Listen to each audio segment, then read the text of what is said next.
Assalamualaikum warahmatullahi wabarakatuh.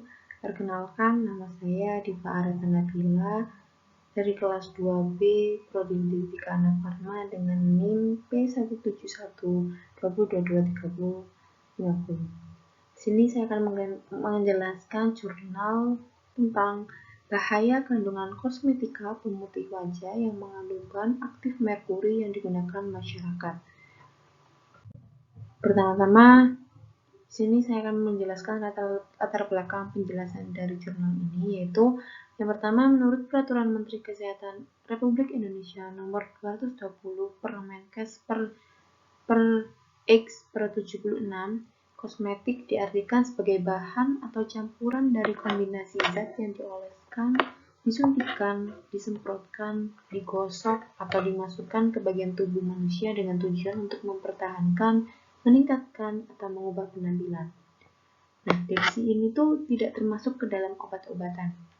Kemudian pengguna kosmetik harus disesuaikan pastinya dengan aturan pakai, kondisi kulit wajah seperti berjerawat, berminyak, kering, seperti itu.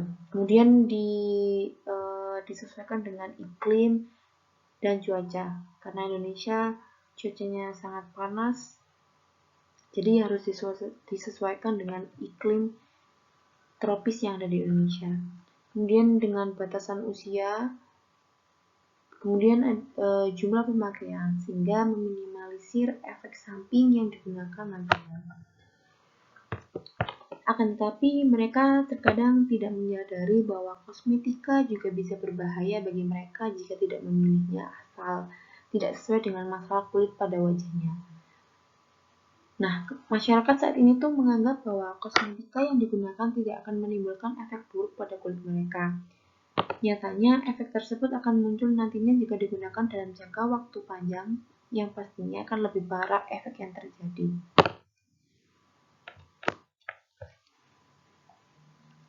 Nah, menemukan kosmetika yang tidak lolos BPOM ataupun Permenkes ataupun syarat-syarat farmasi itu banyak sekali mudah ditemukan di toko-toko online seperti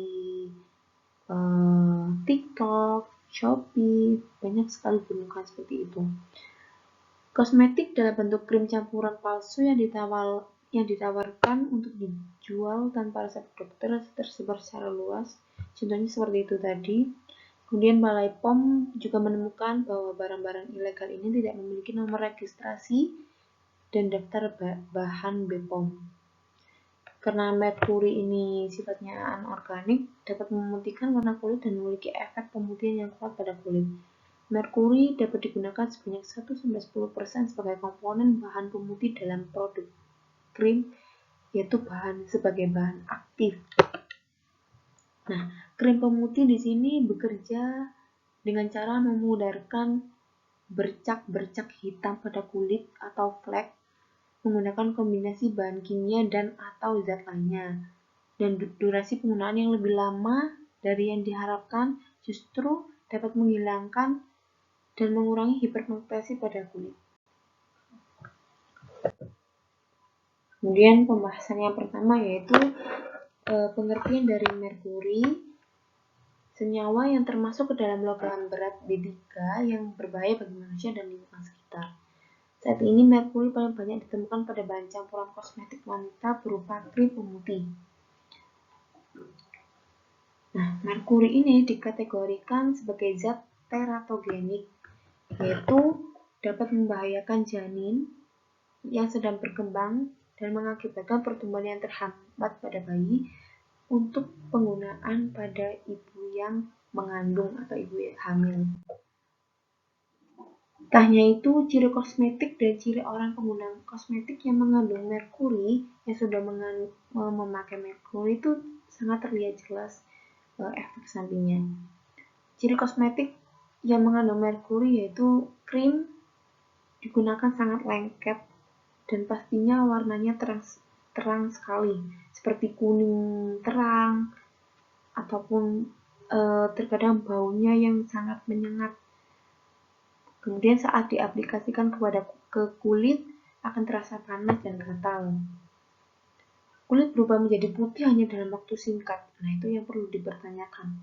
Pastinya semua orang curiga kalau tiba-tiba kulit menjadi putih padahal sebelumnya sangat biasa saja ataupun kusam bahkan.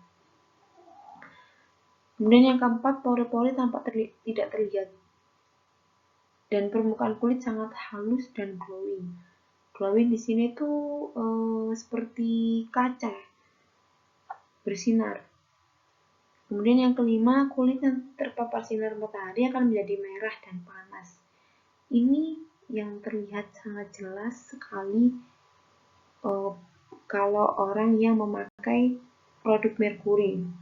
Biasanya orang menyebutnya itu seperti merah kepiting. Merahnya itu merah kepiting, merah sekali. Yang keenam, tidak muncul jerawat. Nah, bahkan BPOM itu sudah menemukan puluhan ribu kosmetik ilegal atau berbahaya pada tahun 2018.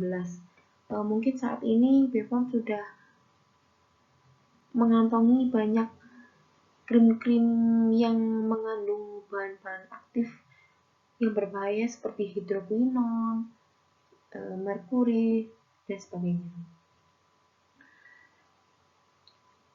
Di negara Uni Eropa, 23 tahun yang lalu menetapkan bahwa merkuri dan turunannya tidak diperbolehkan dipakai sebagai bahan utama produk kosmetik. Contohnya pada sabun, pada krim pemutih, dan pada sampo. Dan tak hanya itu, di negara Latin seperti Filipina menetapkan bahwa Badan Pengawas Obat Filipina menetapkan juga ambang batas merkuri pada produk kosmetika, tidak lebih dari angka 1 ppm. Nah, di jurnal ini juga terdapat penyelesaian masalah bagaimana caranya mengatasi orang yang memakai merkuri agar tidak tergantungan, meskipun tahapnya pelan-pelan, tapi nanti hasilnya pasti, insya Allah. Masyarakat diharapkan saat ini mulai terbiasa dengan menggunakan bahan alami atau herbal untuk kosmetika.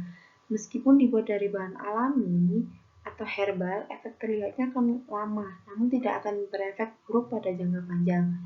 Senyawa aktif dari tanaman herbal menggunakan ekstrak tanaman seperti ekstrak mulberry, dan teh hijau. Di dalam mulberry terdapat kandungan arbutin, sedangkan pada mulberry terdapat kandungan oksiresverator yang memiliki peran mengurangi aktivitas enzim tirosinase selama produksi melanin. Seperti itu. Kesimpulannya didapatkan masih banyak sekali produk kosmetika di pasaran yang tidak memenuhi standar farmasi ataupun BPOM. Maka dari itu, kita sebagai perempuan khususnya harus lebih waspada dalam memilih produk kosmetik yang aman menurut BPOM dan halal menurut MUI. Kandungan merkuri dalam kosmetik sangat berbahaya sekali, tak hanya untuk mengaplikasikan luar, namun berbahaya juga untuk organ-organ dalam. Sekian dari saya. Assalamualaikum warahmatullahi wabarakatuh.